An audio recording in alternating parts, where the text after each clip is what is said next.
खुलुमबाय बेयो बड'लेण्ड इंखं टेलिभिजन दिनैनि रादाबखौ फरायदों आं रिंकु बसुमतारिया दिनैनि गाहाय रादाबफोराव दं बिटिसिआव इउपिपिएल बीजेपी आरो जीएसपीनि जथायारि सोरखार प्रमद बर'आ बिटिसिनि गोदान चिफ जों खौसे जानानै बिटिआरनि रायजोफोरनि जौगाखांनाय खामानि मावगोन बुंदों प्रमद बर' हाग्रामा महिलारिनि सिमाङा फैमाल जाबाय बिटिसि बिसायख'थिनि फिथाइ बिबिएफआ मोन 17 इउपिपिएलआ मोन 12 आरो बीजेपीआ मोन 9 मासियाव देरहादों टीआरपी स्केम रिपाब्लिक टीवीनि सीईओ एरेस्ट दानिया आबुं रादाब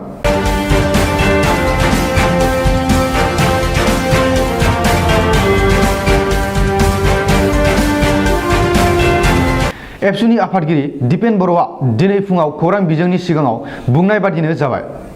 बिपिएफ आरो हाग्रामा महिलारिया बिटिसिखौ गावनि आखायाव हमथानानै लाखिनो हामारासै बिटिसिआव हाग्रामा महिलारिनि राजा बेखिनियावनो थुंगेबाय प्रमद बर' दैदेननाय इउपिपिएल बीजेपी आरो नब कुमार सरेनानि जीएसपी दोलोआ जथायै बिटिसिआव सोरखार दासिगोन दिनै गिबि मन्थ्रिनि न'आव बीजेपी इउपिपिएल आरो जीएसपीनि दैदेनगिरिफोरा सावरायनानै बे जोबथा बिथांखिखौ लादों मख'नो गोनांदि इउपिपिएल बीजेपी आरो जीएसपीनि दैदेननायाव बिटिसिआव जथायारि सोरखार खुंगोन होननानै एबसुनि आफादगिरि दिपेन बर'आ दिनै फुङाव खौरांगिरिफोरनि सिगाङाव बुंदोंमोन बबेखानि बिटिसिनि गाहाय एबा चिफ मासिनि बिजाथिखौ मोनथामबो दोलोआ जथायै सावरायनानै सायख'गोन आरो थि खालामगोन होननानैबो दिपेन बर'आ बुंदोंमोन बेजों लोगोसेनो दिनै फुङावनो हाग्रामा महिलारिया खौरांगिरि मेल खुंनानै बिपिएफ आरो बीजेपीआ गोरोबलायनानै खौसेयै फिन सोरखार दागोन होननानै दाबि खालामनाया मिनिथावना होननानै दिपेन बर'आ बुंदोंमोन बिटिसिआव हाग्रामा महिलारिनि 17 बोसोर गोलाव खुंथाया बेखिनियावनो थुंगेबाय इउपिपिएलनि आफादगिरि प्रमद बर'खौ बिटिसिनि गाहाय गोदान मावफुं सोद्रोमा एबा चिफ सायख'बाय आसामनि गिबि मन्थ्रि सर्बानन्द सन'वाल आरो बीजेपीआ बिटिसिआव इउपिपिएल बीजेपी आरो जीएसपी दोलोआ जथायै सोरखार खुंगोन बे जथायारि सोरखाराव इउपिपिएलनिफ्राय प्रमद बर'आ बिटिसिनि चिफ जागोन होननानै फोसावदों गिबि मन्थ्रि सर्बानन्द सन'वालआ मख'नो गोनांदि बिटिसिआव सोरखार दानायनि बागै दिनै फुङावनो गुवाहाटी नोगोरमायाव थानाय लिलि हटेलाव बीजेपी इउपिपिएल आरो जीएसपी दोलोनि दैदेनगिरिफोरनि गेजेराव मोनसे हाई भल्टेज मेल जथुमनाय जायो मोनथामबो दोलोनि बे मेलावनो प्रमद बर'खौ बिटिसिनि जथायारि सोरखारनि गाहाय मावफुंगिरि एबा चिफ महरै सायख'यो आरो बे थांखिखौ लानानै मोनथामबो दोलोनि दैदेनगिरिफोरा गिबि मन्थ्रि सर्बानन्द सन'वालखौ लोगो हमनायनि उनाव खौरांगिरि मेल खुंनानै गिबि मन्थ्रिया अफिसियेलि फोसावो मोनथामबो दोलोआ जयैनो खौरांगिरि मेलाव प्रमद बर'आ बिटिसिनि चिफ जागोन होननानै गिबि मन्थ्रिया फोसावदों मख'नो गोनांदि बीजेपी इउपिपिएल आरो जीएसपी दोलोनिफ्राय देरहालांनाय बिजाथिफोरनि फारिलाइखौ लानानै रायजो बेंगिरि प्रफेसार जगदीश मुखीखौ जोबोर थाबैनो लोगो हमगोन आरो बिटिसिआव सोरखार दानो दाबि खालामगोन होननानै गिबि मन्थ्रि सर्बानन्द सन'वालआ खौरांगिरि मेलाव बुंदों बबेखानि बिटिसिनि गोदान सोरखारनि समायखिरा लानाय हाबाफारिखौ फैगौ 15 डिसेम्बर खालि खुंफुंनो हागौ होननानै खौरांगिरि मेलाव इसारा होदों आसामनि रायजोआरि बीजेपीनि आफादगिरि रन्जित कुमार दासआ बेजों लोगोसेनो समायखिरा लानाय हाबाफारियाव गिबि मन्थ्रि सर्बानन्द सन'वालखौ लाजेननानै बीजेपीनि गासैबो दैदेनगिरि आरो सोद्रोमाफोरा बाहागो लागोन होननानै मिथिनो हादों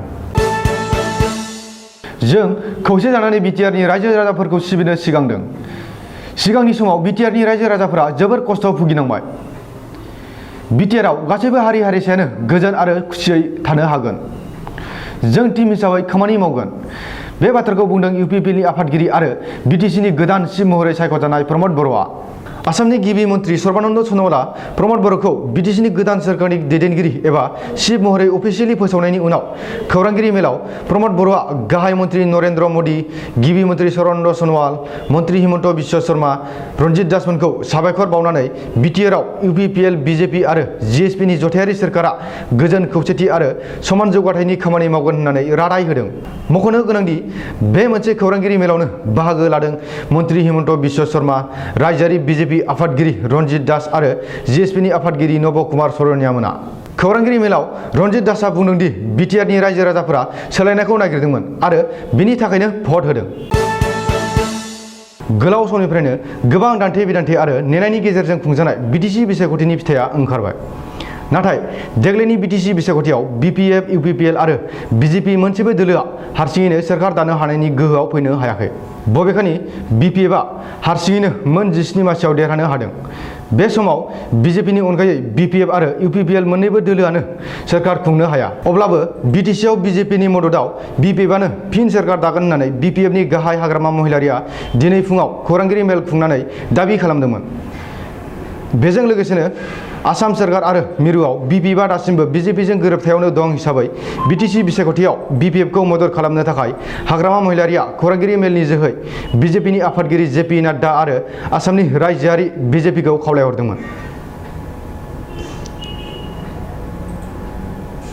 नाथाय हाग्रामा महिलारिनि सिमांफोरा गासैबो फेलें। हाग्रामानि खावलायहरनायखौ खोमा सुवाखै BJPआ। हाग्रामाया खौरांगिरि मेल खुंनानै BJPखौ खावलायहरनाय समावनो BJPआ UPPL आरो GSP जथायै सोरखार खुंनो सावरायदों आरो बेखौनो जोबथा थांखि लादों। बबेखानि BTC बिसायख'थिनि समाव BJP, BPF, हाग्रामा आरो हिमन्तनि गेजेराव गोख्रों सोंखावरिलायनाय आरो अजद होलायनायफोरा गासैबो राजखान्थियारिसो। ओरैनोबा हिमन्तजों लोगोसे मोजां सोमोन्दो दं होननानैबो हाग्रामा महिलारिया खौरांगिरिफोरनि गेजेराव बुंदों। मख'नो गोनांदि BJPजों गोरोबनानै BPFआनो BTCआव फिन सोरखार दागोन होनना हाग्रामा महिलारिया फोसावनायनि उनाव क'क्राझाराव थानाय BPFनि गाहाय मावख'आव BPFनि सोद्रोमा आरो मददगिरिफोरा बमा सावना रंजानायखौ नुनो मोननाय जादों। BTC बिसायख'थिनि जोबथा फिथाइया ओंखारबाय। बेजों लोगोसेनो हाग्रामा महिलारि आरो BPFनि 17 बोसोर गोलाव सासना बेखिनियावनो थुंगेबाय। 12 दिसेम्बर खालिनो BTC बिसायख'थिनि भट साननाया जादोंमोनब्लाबो बिसायख'थिनि जोबथा फिथाइखौ 13 दिसेम्बर खालि फुंबिलियावसो मोननो हादों। देग्लायनि BTC बिसायख'थियाव मोनसेबो दोलोआ हारसिङैनो सोरखार खुंनो हानाय गोहोआव फैयाखै। देग्लायनि BTC बिसायख'थियाव मोनसेबो दोलोआ हारसिङै सोरखार खुंनो हानाय गोहोआव फैयाखै। बिसायख'थिनि जोबथा फिथाइ बादियै हाग्रामा महिलारि दैदेननाय BPF दोलोआ मोन 17, प्रमद बर'नि UPPL दोलोआ मोन 12 आरो BJPआ मोन 9 आरो कंग्रेस, AIUDF आरो GSPआ मोनसे मासियाव देरहानो हादों। TRP स्केम एबा TRP लुथिनाय केसआ मोनसे गोदान महर लादों। रिपाब्लिक टिभिनि CEOखौ एरेस्ट खालामनायनि उनाव TRP स्केम जाथाया गोदान महर लादों। सुलुङाव मिथिनो हानाय बादिब्ला रिपाब्लिक टिभिनि चिफ एक्जिकिउटिभ अफिसार सुंदयै CEO बिकास कान्छन्दनिखौ दिनै फुङाव मुम्बाइआव हमदों। मुम्बाइ पुलिसनि क्राइम इन्टेलिजेन्स इउनिटआ बिकास कान्छन्दनिखौ गावनि न'निफ्रायनो हमदों। मख'नो गोनांदि TRP स्केम जाथायखौ लोब्बा लानानै मुम्बाइ पुलिसआ दासिम सा 13 सोद्रोमाफोरखौ एरेस्ट खालामनानै जेरा खालामबाय। दिनैनि रादाबा एसेनोसै। गोजोन्थों।